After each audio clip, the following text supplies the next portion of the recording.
Love is the way you win again. Today I'm going to pit my vintage 1975 Rickenbacker 4001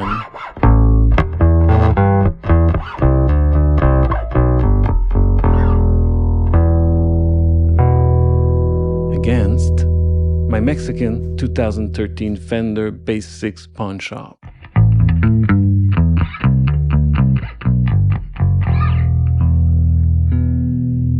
Now, the goal of this comparison is not to figure out which one is the best bass, because they're both amazing instruments in their own right.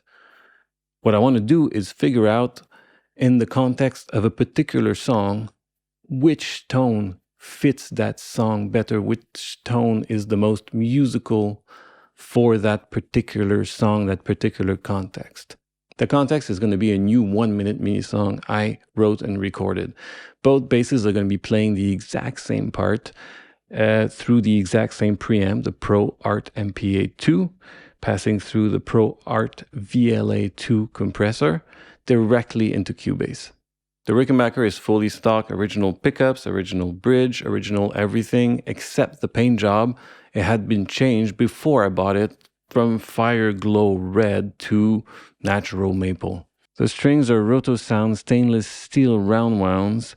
They're the swing bass standard gauge 45 to 105. The Bass 6 has some modifications. The pickups are stock, did not change those, but I did swap the bridge for a Stay Trem bridge. It's a lot wider, so it permits way better intonation, and also the screws are flat and they don't go at an angle against the string like the original bridge would. I also added a buzz stop to curb the rattling that could go on in the bridge and to tame the overtones that could get a bit wonky with that big gap between the bridge and the tailpiece. One final thing is I did change the string gauge. These Bass 6 are notoriously infamous for their floppy E string that is really loose because it comes originally with an 84 gauge E string, and to get to that low E you gotta really loosen it up, and it's like boop boop boop, and it has weird overtones. It's impossible to intonate. So Fender recently came out with a new set for the Bass 6. It's a bigger gauge and it has way better tension. Now the E string plays pretty much normally.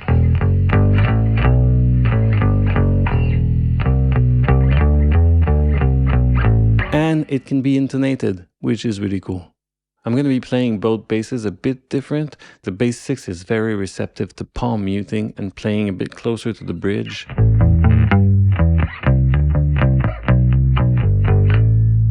And with the Rickenbacker, I play a bit closer to the neck without any palm muting, so it sounds a little bit more legato.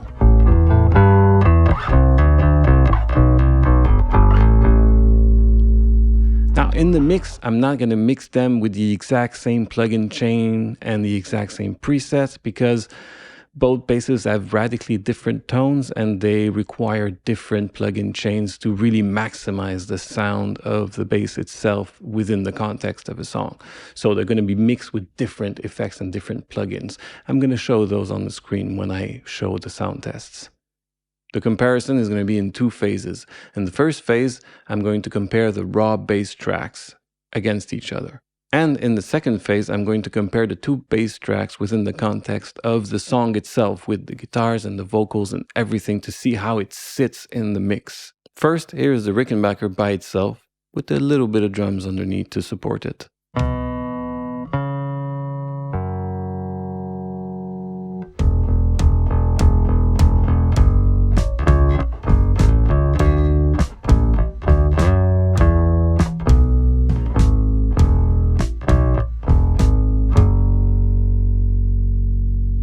Now here's the Bass 6 by itself with some drums to support it.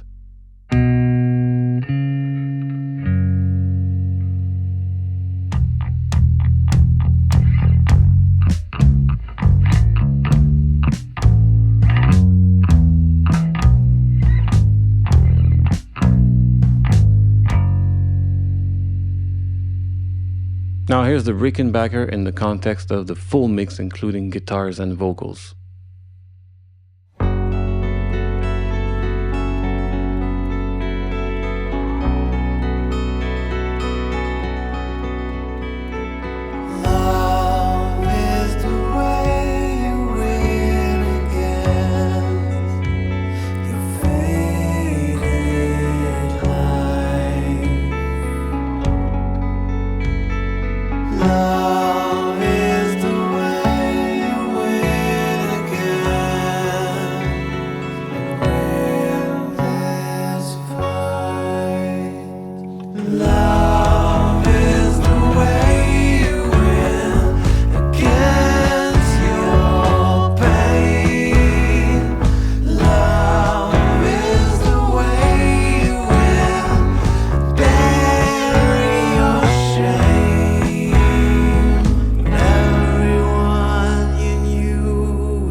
Now here's the Bass 6 in the context of the full mix with guitars and vocals.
Maybe you can tell me in the comments which one you preferred, the Rickenbacker or the Bass 6.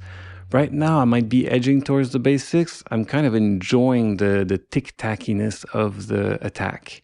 The Rickenbacker has more girth and more like bite in the low end, but the Bass 6 is piercing through the mix a bit more, especially with that 3-part harmony in the vocals. If you love Rickenbacker bass stuff or Fender Bass 6 stuff, please stop by again, because I'm going to be using those guys a whole lot in the future. See you in the next one.